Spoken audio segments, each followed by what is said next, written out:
మన ప్రభు అయిన యేసుక్రీస్తు యొక్క నామములో కూడి ఉన్న మీ అందరికీ నా హృదయపూర్వకమైన శుభాలు తెలియపరుస్తున్నాను. మరి ప్రత్యేకమైన కృతజ్ఞత కూడికని ఏర్పాటు చేసిన సహోదరి మార్తా గారిని దేవుడు దీవించునుగాక. మరి ఈ సమయంలో మనం ఒక లేఖన భాగాన్ని మనం చదువుకుందాం. యోహాను సువార్త 9వ అధ్యాయం 30వ వచనం.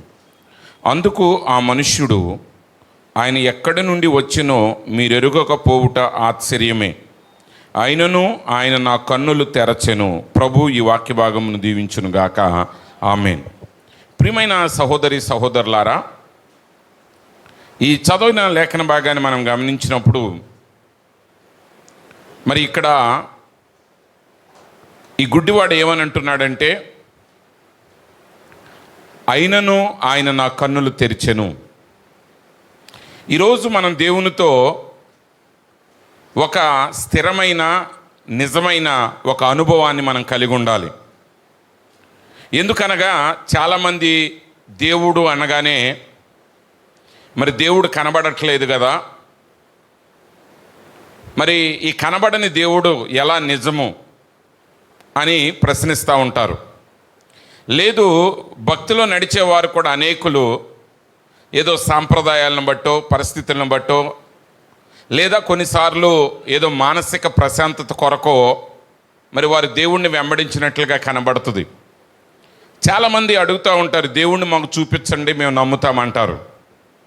కానీ దేవుని వాక్యం ఏమని సెలవిస్తుందంటే, మీరు నమ్మిన ఎడల దేవుని మహిమను మీరు చూచెదరు. అయితే లోకం ఎప్పుడు మనల్ని ఏమడుగుతుందంటే, మాకు చూపించండి, మేము నమ్ముతామని అంటారు. అయితే ఈ విశ్వాస ప్రయాణంలో మరి అదృశ్య రూపంగా ఉన్న దేవుణ్ణి మనం వెంబడించేటప్పుడు ఆ అదృశ్యుడైన దేవుణ్ణి మనం స్థిరంగా ఎలా వెంబడించగలం? అబ్రహాం యొక్క జీవితాన్ని మనం చూసినప్పుడు అబ్రహాముకి దేవుడు వాగ్దానం చేశాడు, నీ కుమారుణ్ణి ఇస్తానని. అయితే ఆయన వయస్సు పెరిగిపోతూ ఉంది, ఆయన ఇంకా వృద్ధుడైపోతున్నాడు, ఆయన శరీరం బలహీనమైపోతూ ఉంది. ఇప్పుడు ఆయన చూసిన ప్రజలు ఆయన్ని ప్రశ్నిస్తున్నారు, ఏమండి అబ్రహాం గారు, మరి దేవుడు నీతో మాట్లాడాడని చెప్పావు, దేవుడిని కనబడ్డాడని చెప్పావు, దేవుడు నీకు వాగ్దానం చేశాడని చెప్పావు, అందును బట్టి నీకున్న వృత్తిని వదిలిపెట్టావు, నీ పాత మతాన్ని విడిచిపెట్టావు, నీ దేశాన్ని విడిచిపెట్టావు, నీ రక్త సంబంధికుల్ని విడిచిపెట్టావు, వారందరిని విడిచి నీది కానీ దేశానికి ఒక యాత్రికుడిగా పరదేశిగా నువ్వు ప్రయాణం చేస్తూ ఉన్నావు. మరి సంవత్సరం గడిచిపోయింది, 2 సంవత్సరాలు గడిచిపోయినాయి, 10 ఏళ్ళు 20 ఏళ్ళు దాటిపోయింది. నీ శరీరం ఇంకా మృతతుల్యం అయిపోతుంది, ఇంకా నువ్వు బలహీనుడు అయిపోతున్నావు. మరి నువ్వు చేసేది, నువ్వు నమ్మేది అంతా కూడా అబద్ధమే కదా అని వారు ఆయన ప్రశ్నించినప్పుడు అబ్రహాము గురించి వాక్యం ఏమని సెలవిస్తుందంటే, అబ్రహాము శరీరము మృతతుల్యమైపోతుందని, ఆయన వృద్ధుణ్ణైపోతున్నాడని ఆయన గ్రహించాడు, కానీ దేవుని మాటను మాత్రం ఆయన సందేహించలేదు. హల్లెలూయా. ఎందుకంటే ఆయనకు తెలుసు, వాగ్దానం చేసిన దేవుడు నమ్మదగిన దేవుడై ఉన్నాడు. ఈరోజు మనం నిజంగా విశ్వాసంలో ఏ పరిస్థితుల మధ్య అయినా మనం నిలబడగలిగి మన పరిస్థితుల మధ్య మనం విజయాన్ని సాధించాలి అంటే ప్రతి విశ్వాసి దేవునితో ఒక వ్యక్తిగతమైన అనుభవాన్ని కలిగి ఉండాలి. దేవునితో అనుభవం అనేది లేకుండా నువ్వు మనుషులను బట్టో పరిస్థితులను బట్టో నువ్వు వెంబడించావనుకోండి, పరిస్థితులు ఎప్పుడు కూడా నిజం కాదు. ఈరోజు బలంగా కనబడేది రేపు బలహీనమైపోతుంది, ఈరోజు బలహీనంగా కనబడేది రేపు బలంగా మారిపోతుంది. మైక్ టైసన్ అనేటువంటి వ్యక్తి, ఆయన మరి ఆ ప్రపంచవ్యాప్తంగా హెవీ వెయిట్ బాక్సింగ్లో ఆయన ప్రవేశించినప్పుడు ఆయన 19-20 సంవత్సరాల ప్రాయంలో ఆయన అన్ని మ్యాచ్లు గెలిచాడు. ఆయన అన్నాడు, ఈ ప్రపంచంలో ఎప్పటికైనా నన్ను ఓడించే మనగాడు పుడతాడా అని ఆయన సవాలు విసిరాడు. అప్పుడు కాలంలో ప్రజలందరూ కూడా అనుకున్నారు, ఇక మైక్ టైసన్ని ఓడించడం ఎవడి వలన సాధ్యం కాదు అనుకున్నారు. కానీ 5-6 సంవత్సరాలు తిరిగేసరికి ఆయన జీవితం పూర్తిగా విఫలమైపోయింది. ఈరోజు ఒక సామాన్యుడిగా, ఒక అనామకుడిగా బ్రతుకుతున్నాడు. ఒకప్పుడు అనామకుడిగా బ్రతికేవాడు ఈరోజు పేరు ప్రఖ్యాతలు కలిగిన వాడుగా ఉండొచ్చు. ఎందుకంటే మన కంటికి కనబడేవన్నీ కూడా శాశ్వతమైనవి కావు. కానీ అదే సమయంలో ఒక వ్యక్తి ఒక నిశ్చయితను ఎలా కలిగి ఉండగలడంటే, ఆ అదృశ్యుడైన దేవుడు తన జీవితంలో చేసిన కార్యాన్ని బట్టి మాత్రమే ఒక వ్యక్తి ప్రతి పరిస్థితుల్లోనూ స్థిరంగా దేవునితో నిలబడగలడు. ఇక్కడ మనం ఈ గుడ్డివాడిని చూసినప్పుడు, ఈ గుడ్డివాడు యొక్క జీవితాన్ని మనం గమనించినప్పుడు, ఉదయకాలం ఆ అధ్యాయం అంతా మనం చదివాం, యోహాను సువార్త 9వ అధ్యాయం. మరి అతడు పుట్టుకతోనే గుడ్డివాడు కాబట్టి, మరి ఆ కాలంలో మరి వికలాంగులకి, అంగహీనులకి మరి భిక్షమెత్తుకునే అవకాశం ఇవ్వబడేది. ఈ రోజుల్లాగా ఎవడబడితే వాడు భిక్షమెత్తడానికి వీల్లేదు. ఎందుకంటే ఆ రోజుల్లో ప్రజలందరూ కూడా కష్టపడేవాళ్ళు. కానీ అతని యొక్క సమస్యను బట్టి అతడు పని చేయలేడు కాబట్టి అతనికి భిక్షమెత్తే అవకాశం ఇవ్వబడింది. అయితే ఆ వ్యక్తి ఒక 40 సంవత్సరాలకు పైగా అలాగే భిక్షమెత్తుతూ జీవిస్తున్నాడు, గుడ్డివాడిగా జీవిస్తూ ఉన్నాడు. అయితే ఒకరోజు ఆ వ్యక్తి యేసు ప్రభుని కలుసుకున్నాడు. హల్లెలూయా. ఆ వ్యక్తి యేసు ప్రభుని కలుసుకున్నప్పుడు ఏం జరిగిందంటే, ఆ వ్యక్తిని చూసిన అక్కడ ఉన్నటువంటి శిష్యులు కొంతమంది అడిగారు, అయ్యా వీడి గుడ్డివాడిగా పుట్టడానికి కారణం ఎవరో? వీడు చేశాడా పాపం? వీడి తల్లిదండ్రులు పాపం చేశారా? పునర్జన్మ అనేది బైబిల్ నమ్మదు. కాబట్టి పుట్టేవాడు వాడేదో చేసే పాపాన్ని బట్టి వాడి కళ్ళు తీయటం అనేది జరగదు. కానీ యేసుప్రభు అన్నాడు, ఇక్కడ ఎవడో పాపం చేయలేదు, కానీ దేవుని నామం మహిమపరచబడినట్లు దేవుని క్రియలు వీని యందు ప్రత్యక్షపరచబడుటకే వీడు గుడ్డివాడుగా పుట్టి ఉన్నాడు. ఈరోజు ప్రియమైన సహోదరి సహోదరులారా, మీ జీవితంలో కొన్ని పొరపాట్లు, బలహీనతలు, లేకపోతే మీ జీవితంలో కొన్ని మీరు సరి చేసుకునే పరిస్థితుల మధ్య మీరు ఉండొచ్చు. ఒకవేళ నీ జీవితంలో ఒక లోపాన్ని నువ్వు కలిగి ఉండొచ్చు. కానీ గుర్తుపెట్టుకో, నువ్వు గన నిజంగా దేవుని దగ్గరికి వచ్చి నీ జీవితాన్ని ప్రభువుకు సమర్పించుకున్నట్లయితే నీ సమస్యలోనే ఆయన తన మహిమను ప్రత్యక్షపరిచే దేవుడై ఉన్నాడు. కాబట్టి యేసు ప్రభు అంటున్నాడు ఆ గుడ్డివాడిని చూసి, ఆయన ఎవడి పాపం అనేది ఆయన లక్ష్య పెట్టట్లేదు. ఎందుకంటే దేవుడికి తెలుసు నీతిమంతుడు ఒక్కడు లేడు. నీతిమంతులు అనేవాళ్ళు మనుషుల దృష్టిలో నీతిమంతులు అంతే. ఒకడికి ఒకడు నీతిమంతుడిగా కనపడతాడు, ఒకడికి మరొకడు నీతిమంతుడిగా కనపడతాడు. ఒక గుంపు ఒకడిని నీతిమంతుడు అంటే వాడి వ్యతిరేకమైన గుంపు వాడిని పాపిస్తోడు అంటది. ఒక గుంపు ఒకడిని పాపిష్టి అంటే వాడి వ్యతిరేకమైన గుంపు వాడిని నీతిమంతుడు అంటది. కాబట్టి పాపులని పిలుస్తున్నారు, పాపుల్ని నీతిమంతులని పిలుస్తున్నారు. కాబట్టి ఒకడు నీతిని పాపాన్ని లెక్కబెట్టేది మానవుడు కాదు, కానీ ఆయన దేవుడై ఉన్నాడు. ఇప్పుడు ఆ గుడ్డివాడిని చూసి ఆయన ఏం చేశాడంటే, మరి ఆ వ్యక్తికి ఆయన చూపునిచ్చాడు. నేల మీద ఉమ్మి వేసి బురద చేసి ఆ బురద ఆయన కంటికి రాసి సిలోయేమని కోనేటికి వెళ్ళి కడుక్కోమన్నాడు. ఎందుకంటే వాడికి కనుగుడ్లు కూడా లేవంట. అతనికి ఏమి లేవండి, కళ్ళు కనబడకపోవటం కాదు, అసలు కనుగుడ్లే అతనికి లేవు. ఇప్పుడు దేవుడు ఏం చేశాడంటే ఆ మట్టిని తీసి ఆ కంటిలో పెట్టి మట్టిగా పెట్టి ఆ కంటిగా పెట్టి దాన్ని సిలోయేమని కోనేటిలో కడుక్కోమని చెప్పగానే వాడు సిలోయేమని కోనేటి దగ్గరికి వెళ్ళి కడుక్కున్నప్పుడు వాడికి వెంటనే చూపు వచ్చింది. అంటే దేవుడు ఆ గుడ్డివాడికి కన్నులనిచ్చి ఆ కన్నులను చూసే అవకాశాన్ని దేవుడిచ్చాడు. సిలోయేమని అనగా పంపబడిన వాడని అర్థం. ఈరోజు దేవుడు తన సేవకుడిని పంపేది ఎందుకంటే ఆ సేవకుడి ద్వారా ప్రతి వారి యొక్క ఆత్మీయ నేత్రాలు తెరవటానికి. దేవుడు ఆయన వాక్యాన్ని ప్రకటిస్తూ ఉన్నప్పుడు ఆ వాక్యం ఏం చేస్తుందంటే మీ ఆత్మీయ నేత్రాలను తెరుస్తుంది. అది ఎలా తెరుస్తుంది? అది ఎలా తెరుస్తుందంటే ఆయన వాక్యములోని శక్తి ఆ కార్యాన్ని జరిగిస్తుంది. అది ఎలాగో ఎవరికి అర్థం కాదు. ఈరోజు మనుషులు దేవుని అద్భుత కార్యాలు ఎలా జరుగుతాయి అనేదాన్ని గ్రహించాలని ఆలోచన కలిగి ఉన్నారు. ఒకవేళ అద్భుతాలు కూడా మనిషి గ్రహించగలిగితే అది కూడా వ్యాపారం అవుతుంది. మోషే బండ నుంచి నీళ్ళని రప్పించాడు. ఒకవేళ అది ఒక అద్భుత కార్యం, అది అద్భుత కార్యం. ఒకవేళ అది సైన్స్ అనుకోండి, ఈరోజు అందరూ కూడా రాళ్ళు తెచ్చుకొని రాళ్లలో నుంచి నీళ్లు తెచ్చుకుంటారు. ఇప్పుడు నీళ్లు అమ్మేవాళ్ళు కూడా, వాటర్ ప్లాంట్ పెట్టేవాళ్ళు కూడా బోరేసి బోర్లో నుంచి నీళ్లు తెచ్చుకోవాల్సిందే, కానీ వాళ్ళు ఒక రాయి తెచ్చుకుని రాయిలో నుంచి నీళ్లు తీయలేరు. అద్భుతం, అది అద్భుతం కాకపోతే అది సైన్స్ అయితే అది ఎప్పుడో వ్యాపారంగా మారిపోయేది. అది ఎప్పుడైతే వ్యాపారంగా మారిపోద్దో వెంటనే దాని లోపల దురాత్మలు ప్రవేశిస్తాయి. అందునిమిత్తమే దేవుని యొక్క అద్భుత కార్యాలని సైన్స్ ఏమంటుందంటే, అది ఎలాగో మాకు వివరించండి, దాన్ని మేము రీప్లేస్ చేయాలి, రిప్లికేట్ చేయాలి, ఆ పనిని మరలా మేము సాధించాలంటే మాకు చూపిస్తేనే మేము నమ్ముతాం అంటారు వాళ్ళు. కానీ దేవుడు ఎప్పుడు కూడా తన కార్యాలను ఎలా చేస్తాడంటే, ఆయన యందు విశ్వాసం ఉంచి ఆయన్ని వెంబడించిన వారి జీవితాల్లో కార్యం చేసే దేవుడై ఉన్నాడు. నీకు కావలసింది విశ్వాసము.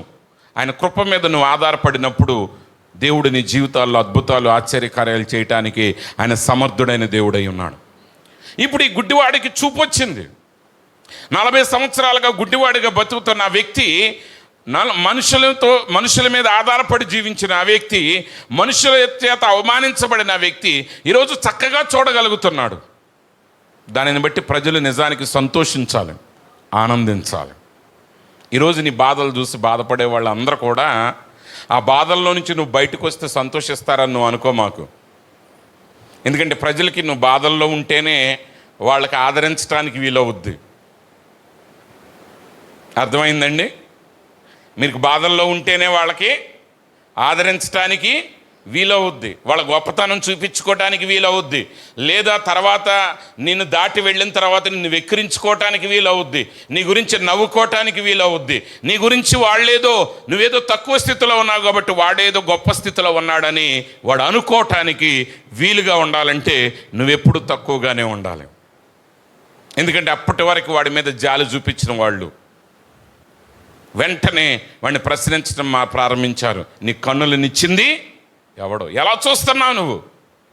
అప్పుడు ఆయన చెప్పాడు, యేసు అనే ఆయన నా కన్నులను ఇచ్చాడు. ప్రజలు దాన్ని అంగీకరించలేదు. పరిసయ్యులు, శాస్త్రులు, సద్దుకాయలు దాన్ని అంగీకరించలేదు. వారు దాన్ని ఒక పెద్ద సమస్యను చేశారు. వాళ్ళు అంటున్నారు, యేసు పాపిష్టివాడు, ఆయన కన్నులను నీకు ఎలా ఇస్తాడు అని చెప్పి వాళ్ళు ఆ వ్యక్తితో తర్కించడం ప్రారంభించారు. వాళ్ళు ఆ వ్యక్తి యొక్క తల్లిదండ్రులను పిలిచారు. ఆ తల్లిదండ్రులను అడుగుతున్నారు, ఈ గుడ్డివాడు ఒకప్పుడు గుడ్డివాడే కదా, ఇతడు మీ కొడుకేనా? మరి మీ కొడుకైతే మీ కొడుకు గుడ్డివాడు కదా, మరి వాడికి ఇప్పుడు చూపేలా వచ్చింది?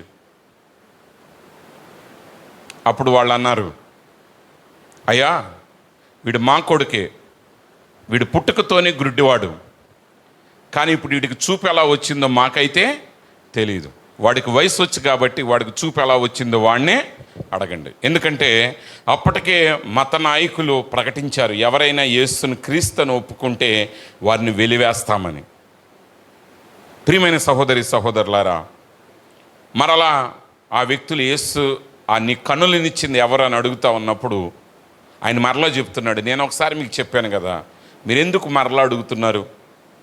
మీరు కూడా ఆయన శిష్యులు కావాలని కోరుకుంటున్నారా అని అడిగినప్పుడు ఆ వ్యక్తి అంటున్నాడు, ఆ వ్యక్తితో వాళ్ళు అంటున్నారు, మేము ఆయన శిష్యులు కావాలని మేము కోరుకోవట్లేదు, ఎందుకంటే ఈ మనుషుడు పాపని మేము ఎరుగుదుము అని అన్నప్పుడు ఆ గుడ్డివాడు అంటున్నాడు, ఆయన పాపియో కాదో నాకు తెలియదు, కానీ ఒకటి మాత్రం నాకు తెలుసు, ఒకప్పుడు నేను గుడ్డివాడిని, ఇప్పుడు నేను చూస్తున్నాను. ఈరోజు నిజంగా యేసుక్రీస్తుని అంగీకరించిన వ్యక్తుల్ని ఎన్ని శ్రమలు పెట్టినా, ఎన్ని ఇరుకులు పెట్టినా, ఎన్ని ఇబ్బందులు పెట్టినా వాళ్ళు యేసుని విడవకుండా వెంబడించేది ఎందుకంటే వాళ్ళ యొక్క జీవితంలో జరిగిన మార్పు వాళ్ళకి తెలుసు. ఆమె ఒక వ్యక్తి యొక్క జీవితంలో జరిగిన మార్పు ఇతరులకు తెలియకపోవచ్చు. ఒక వ్యక్తి యొక్క జీవితంలో జరిగిన అద్భుతం, దాని విలువ ఇంకొకటికి అర్థం కాకపోవచ్చు, కానీ దాన్ని అనుభవించిన వ్యక్తికి తెలుసు. వాళ్ళు అడుగుతున్నారు, అతను అంటున్నాడు, ఆయన పాపియో కాడో నేను ఎరుగను, ఒకటి మాత్రం నేను ఎరుగుదును, నేను గ్రుడ్డివాడనై ఉండి ఇప్పుడు చూచుచున్నాను నేను. అందుకు వారు, ఆయన నీకేమి చేసెను, నీ కన్నులు ఎలాగూ తెరిచినని మరలా వారిని అడుగగా, కన్నులు ఎలాగూ తెరిచినో మరలా వారిని అడుగగా, ఇందాక మీతో చెప్పితిని కానీ మీరు వినకపోతిరి, మీరెందుకు మరల వినగోరుచున్నారు, మీరును ఆయన శిష్యులకు లగుటకు కోరుచున్నారా ఏమి అని వారితో అనెను. అందుకు వారు, నీవే వాని శిష్యుడవు, మేము మోసే శిష్యులము, దేవుడు మోషేతో మాట్లాడని ఎరుగుదుము కానీ వీడెక్కడ నుండి వచ్చిన ఎరుగుమని చెప్పి వానిని దూషించిరి. ఈరోజు ప్రియమైన సహోదరి సహోదరులారా, నిజంగా ప్రతి క్రైస్తవుడు దేవునితో వ్యక్తిగతమైన సంబంధం ఎందుకు కలిగి ఉండాలంటే, నువ్వు నిజంగా వాక్యం యొక్క ప్రత్యక్షతను కలిగి ఉన్నప్పుడు ఆ ప్రత్యక్షత నిన్నేం చేస్తుందంటే, ఎన్ని గాలులు ఆటంకాలు లేకపోతే డిబేట్స్ వచ్చినా వాటన్నిటి మధ్య స్థిరమైన దానిని పట్టుకుని నిలబెట్టడానికి అది నీకు ఉపయోగపడుతుంది. లేనట్లయితే నీకంటూ ఒక ప్రత్యక్షత లేకపోతే ఎవరిష్టం వచ్చినట్టుగా వాళ్ళు నిన్ను నడిపిస్తారు. వాళ్ళు అంటున్నారు, ఆయన నీ కన్నులు ఎలా తెరిచాడో చెప్పు. అరే, ఎలా తెరిస్తే నీకెందుకు? ముందు ఆడి కళ్ళు వచ్చినాయి, అందును బట్టి సంతోషించు, అందును బట్టి దేవుని స్తుతించు, అందును బట్టి దేవుణ్ణి గణపరచు, నువ్వు దేవుణ్ణి వెంబడించు. ఈరోజు మనం దేవుని నుంచి కార్యాలు పొందుకోలేకపోవటం గల కారణం ఏంటో తెలుసా? దేవుడు మనల్ని విశ్వసించమని చెప్తుంటే మనము విశ్వసించకుండా పరీక్షించటం మొదలుపెట్టాం, సందేహించటం మొదలుపెట్టాం. అక్కడే మనం విఫలమవుతున్నాం. కానీ దేవుని రాజ్యములో కార్యాలు ఎప్పుడు కూడా ఎలా జరుగుతాయి అంటే, విశ్వాసము ద్వారా, ఆయన కృప ద్వారానే నీ జీవితాల్లో కార్యాలు జరుగుతాయి. అందుకే ప్రవక్త అన్నాడు, రక్షణ అనుభవాన్ని ఎవడు వివరించలేడు. అది వివరించటానికి అసాధ్యం. అది ఎవరికి వాడు వాడి యొక్క హృదయంలో అనుభవించే కార్యం. ఆ మార్పు ఎలా వచ్చిందనేది అది దేవుని కార్యమై ఉన్నది. వాళ్ళు దేవుణ్ణి దూషిస్తున్నారు. ఆయన ఎవడో మాకు తెలియదయ్యా, వాడు ఎలా వచ్చాడో మాకు తెలియదు. అప్పుడు ఆ వ్యక్తి అంటున్నాడు, ఆయన ఎక్కడి నుంచి వచ్చాడో మీకు తెలియకపోవటం అనేది ఆశ్చర్యమే. ఎస్, ఈరోజు సైన్సు చాలా తెలివిగా మాట్లాడుతున్నానని అనుకుంటుంది. కానీ లోకంలో ఎన్నో గొప్ప కార్యాలు సాధించింది, కానీ అంతకంటే ఎక్కువ వినాశనాన్ని సృష్టించింది. ఎందుకంటే సైన్సు ఆయుధాలు కనుగొంటుంది, కానీ ఆయుధాలు వాడే మనిషి యొక్క హృదయాన్ని మార్చే శక్తి దానికి లేదు. అది ఒక ఆయుధాన్ని కనుగొన్న ప్రతిసారి మనిషి మరింత మృగంగా మారుతున్నాడు, మనిషి మరింత పశువుగా మారుతున్నాడు, మనిషి మరింత క్రూరుడుగా మారుతున్నాడు. కానీ ఒక మనిషి హృదయాన్ని మార్చగలిగిన వాడు ప్రభువైన యేసుక్రీస్తు అయి ఉన్నాడు. ఆయన అంటున్నాడు, ఆయన ఎక్కడి నుంచి వచ్చాడో మీకు తెలియకపోవటం ఆశ్చర్యంగా ఉంది. కానీ ఒక విషయం ఏంటంటే, మీకు తెలిసినా తెలియకపోయినా ఆయన నా కన్నులు తెరిచాడు. ఈరోజు దేవుని గురించి లోకానికి అర్థం కాకపోయినా, వాళ్ళు గ్రహించలేకపోయినా ఒకటి మాత్రం మనం నిజంగా తెలుసుకోగలము. అదేంటంటే, ఆయన మన కన్నులను తెరిచాడు, ఆయన మనల్ని రక్షించాడు, ఆయన మనల్ని విమోచించాడు. పరిస్థితుల సంగతి నీకు అనవసరం. నువ్వు అడుగు, ఆయన నీ జీవితాల్లో కార్యం చేసే దేవుడై ఉన్నాడు. నువ్వు వెతుకు, అది నీకు దొరుకుతుంది. ఎలా దొరుకుతుంది అనేది నీకు అనవసరం. ఎందుకంటే దాన్ని చేసేవాడు ప్రభు అయిన యేసుక్రీస్తు అయి ఉన్నాడు. దేవునికి అసాధ్యమైంది ఏదీ లేదు. అది మనుషులకు అర్థం కాకపోవచ్చు, అది నీకు అనవసరం. కానీ ఒకటి మాత్రం ఆ వ్యక్తి గట్టిగా చెప్పగలిగాడు. అదేంటంటే, ఆ వ్యక్తి ఏమంటున్నాడంటే, అయినను ఆయన నా కన్నులు తెరిచాడు. మీకు అర్థం కాలేదని, మీరు సర్టిఫికెట్ ఇవ్వలేదని ఆయన నా కన్నులు తెరవటం ఆపలేదు. ఆ వ్యక్తికి కూడా తెలియదు. ఆ వ్యక్తి అజ్ఞాని. ఆ వ్యక్తికి లోకం గురించి తెలియదు. ఆ వ్యక్తికి ధర్మశాస్త్రాన్ని గురించి తెలియదు. కానీ ఒకటి మాత్రం తెలిసి ఏంటంటే, ఆ కృప కలిగిన దేవుడు ఆయన్ని దర్శించాడు. ఆ దర్శించిన రోజున ఆ వ్యక్తి యొక్క జీవితాన్ని సమూలంగా మార్చివేశాడు. అందుకే ప్రవక్త ఒక వర్తమానంలో ఏమంటున్నాడంటే, కన్విన్స్డ్ అండ్ దెన్ కన్సర్న్డ్ అనే వర్తమానంలో, the blind man that was born blind is a good example for us all. ఆ గుడ్డివాడిగా పుట్టిన ఆ గుడ్డివాడు మనందరికీ ఒక మంచి ఉదాహరణ అయి ఉన్నాడు. అతడు పుట్టుకతోనే గుడ్డివాడు. యేసు ఆయన దగ్గరికి వచ్చి అతనికి చూపునిచ్చాడు. ఇప్పుడు వెంటనే వేదాంత పండితులందరూ ఆయన దగ్గరికి వచ్చారు. వేదాంత విద్య కలిగిన వాళ్ళందరూ ఆయన దగ్గరికి వచ్చారు. ఆ దేవాలయంలో పనిచేసేటువంటి యాజకులు ఆయన దగ్గరికి వచ్చారు. పరిసయ్యులు వచ్చారు.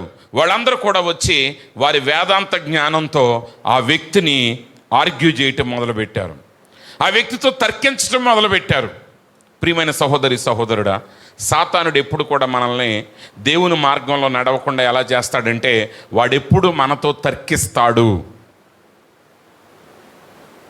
దేవుని విజయాన్ని, మన జీవితంలో విజయాన్ని పొందనీయకుండా ఆపేదేంటో తెలుసా? తర్కించటం.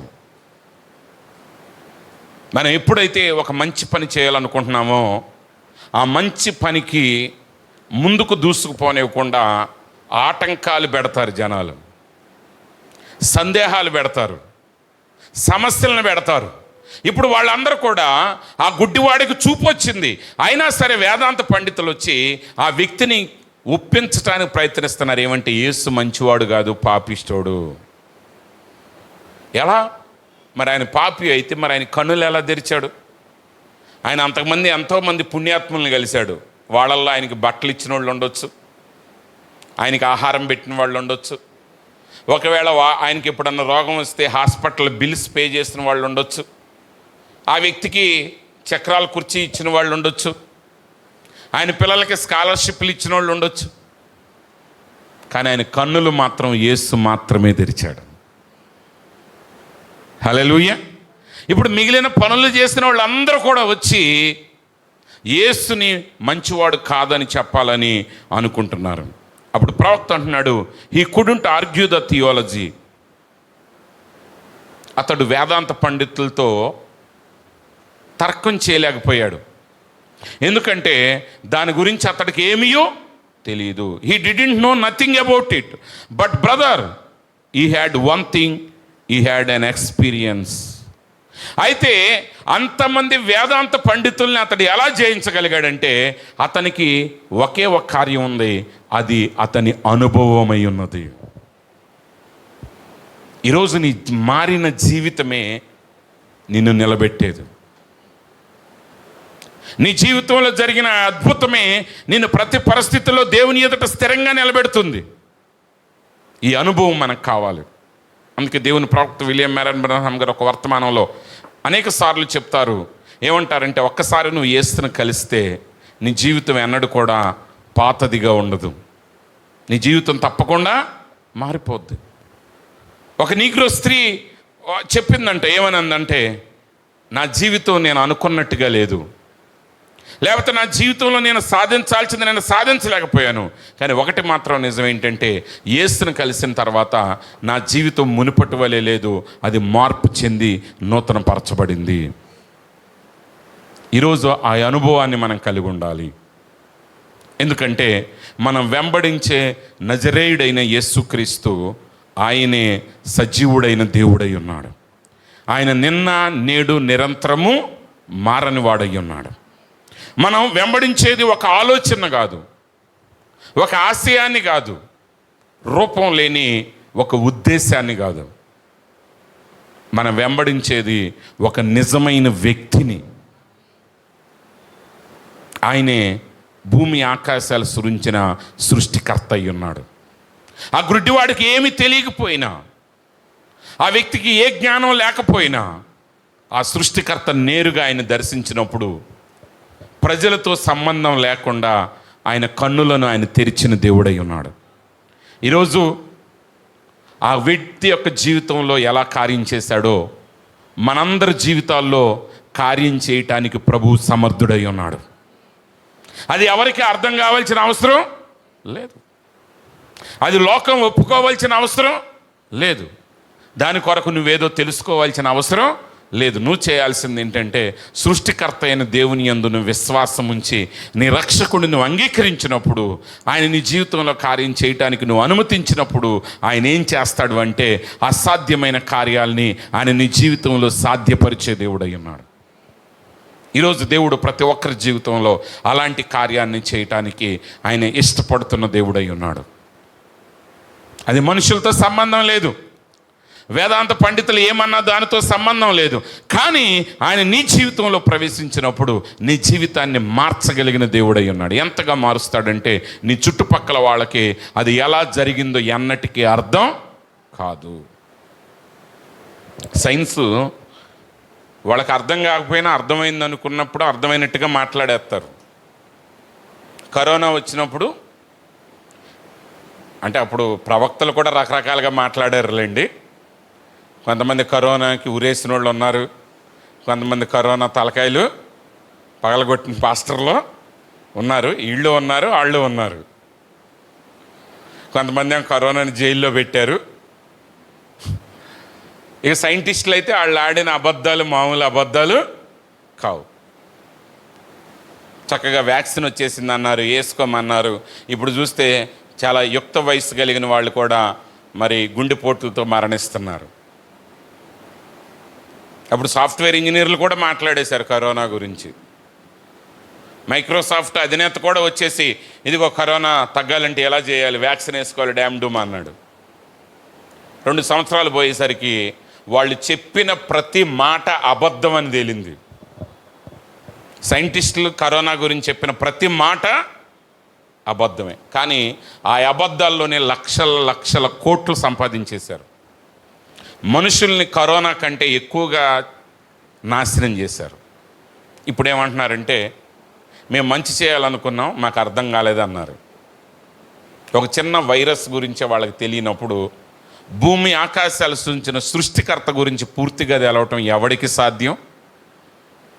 మనకు కూడా తెలియదు. నాకేదో తెలుసు అనట్లా, మనకంటే నాకు తెలియదు పూర్తిగా దేవుని గురించి. కానీ ఒకటి మాత్రం తెలుసు, ఆయన సృష్టికర్త.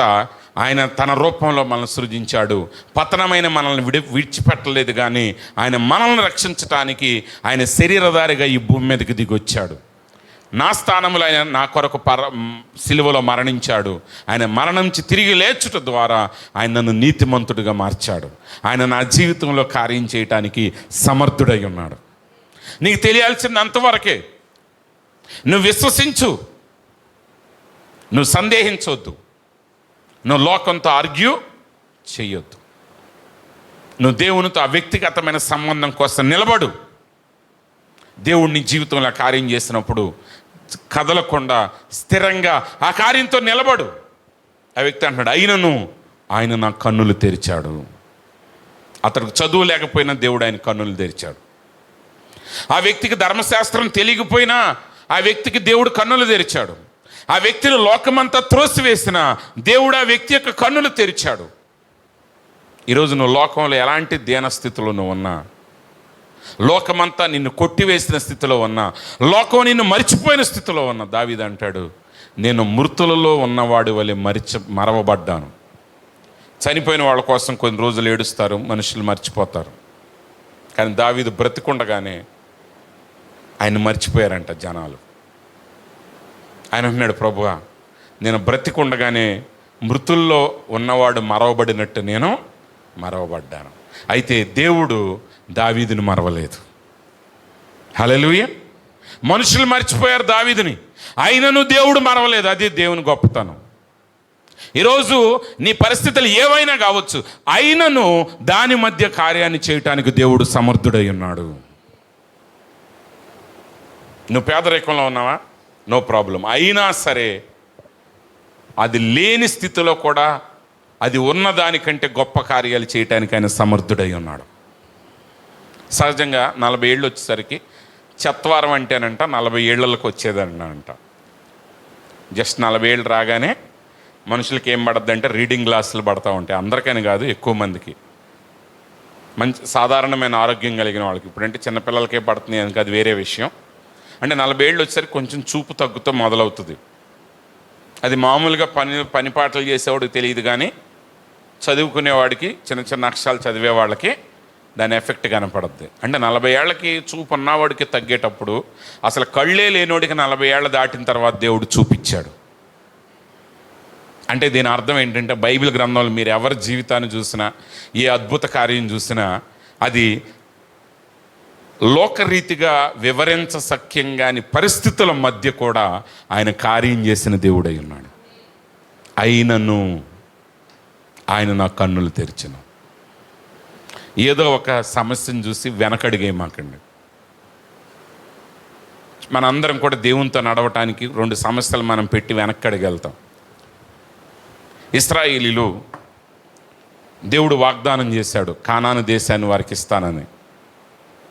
మోషే అరణ్యంలోనికి వచ్చిన తర్వాత, కాదేష్ బర్నేయ దగ్గరికి వచ్చిన తర్వాత 12 గోత్రాల నుంచి 12 గోత్రాల ప్రధానులను పిలిపించి, మీరు వెళ్ళి కానాను దేశాన్ని వేగు చూడమని చెప్పినప్పుడు వాళ్ళు వెళ్ళి 40 రోజులు ఆ దేశాన్ని పైకి కిందకి ప్రయాణించి ఆ దేశాన్ని చూసి వచ్చేటప్పుడు ఒక అంజూరపు అడని ఒక దండె మీద వేసుకుని ఇద్దరు మోసుకుని వచ్చారు.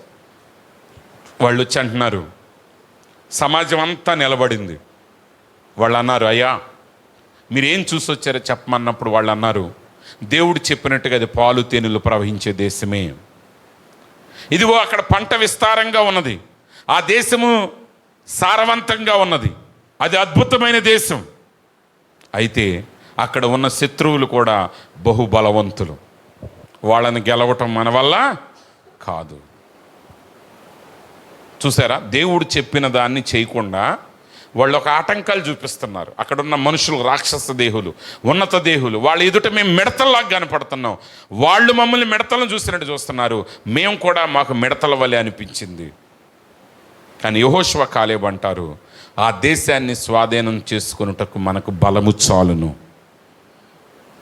అక్కడ ఎన్ని ఆటంకాలున్నా అయినను దేవుడు తనిచ్చిన మాటను నెరవేర్చగలిగిన వాడై ఉన్నాడు. అబ్రహాముకు 100 ఏళ్ళు వచ్చిన, శారా గర్భం మృతతుల్యమైపోయిన తర్వాత కూడా అయినను దేవుడు వారికి తను చేసిన వాగ్దానం చొప్పున కుమారుణ్ణి అనుగ్రహించాడు. వీటన్నిటి మధ్య దేవుడు ఒక పరిపూర్ణమైన పరిశుద్ధమైన వధువుని కలిగి ఉన్నాడు. హల్లెలూయా. ఈ లోకంలో జరుగుతున్న పరిస్థితులన్నిటిని బట్టి నువ్వు సందేహించొద్దు, నువ్వు విశ్వాసంలో వెనక్కి జారిపోవద్దు, కానీ ఒక ధైర్యం కలిగి ఉండు. వీటన్నిటి మధ్య ఆయన ఒక పరిపూర్ణమైన వధువుని కలిగి ఉండబోతున్నాడు. ఆ వధువులో నువ్వు ఒక భాగం కాబోతున్నావు. హల్లెలూయా. అది ఎలా సాధ్యం? అది మనకు అసాధ్యం, ఆయనకి అసాధ్యం కాదు. కాబట్టి ఏ పరిస్థితుల మధ్య అయినా ఆయన కార్యం చేయటానికి సమర్థుడైన దేవుడు ఆయన. ఆ దేవుణ్ణి ఈరోజు మనం విశ్వాసంతో వెంబడించుదాం. ఆయన ఆ రోజు మారని దేవుడిగా ఎలా ఉన్నాడో అదే ఈరోజు మారని దేవుడిగా ఉన్నాడు. అదే శక్తితో ఈరోజు కూడా నీ జీవితంలో అదే శక్తిని కలిగించడానికి సమర్థుడై ఉన్నాడు. ఒకవేళ నీ పరిస్థితులు అన్నీ నీకు వ్యతిరేకంగా ఉన్నా సరే, అయినను వాటన్నిటి మధ్య ఆయన నీ జీవితాన్ని మార్చే దేవుడై ఉన్నాడు. నీ యొక్క రోగాన్ని స్వస్థపరచగలిగిన దేవుడై ఉన్నాడు. నీ కుటుంబంలో ఉన్న పాపాన్ని ఆయన తొలగించగలిగిన దేవుడై ఉన్నాడు. ఆయనకి వ్యతిరేకంగా నడిచే నీ కుటుంబ సభ్యుల్ని ఆయన మార్పు చెందించి రక్షించి గొప్ప కార్యాలు చేయడానికి సమర్థుడై ఉన్నాడు. నువ్వు పరిస్థితుల గురించి ఆలోచించొద్దు. ఏమండి మాకు ఈ పరిస్థితులు అనుకూలంగా లేవు అని మీరు ఆలోచించొద్దు. ఈరోజు క్రైస్తవుడు పరిస్థితుల గురించి ఆలోచించాల్సిన అవసరం లేదు.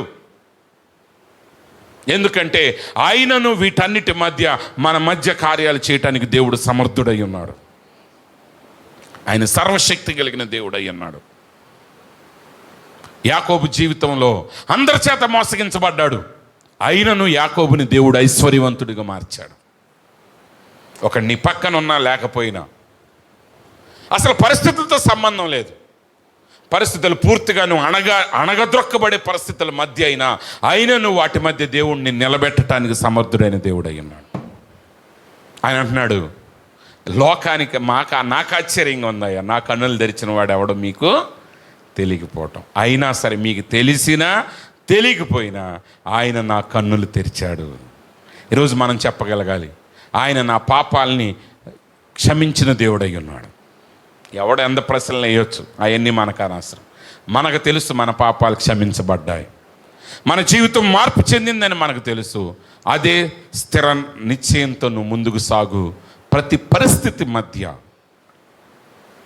100 ఆటంకాల మధ్య అయినా సరే నీ కార్యాన్ని ఆయన చేసే దేవుడై ఉన్నాడు.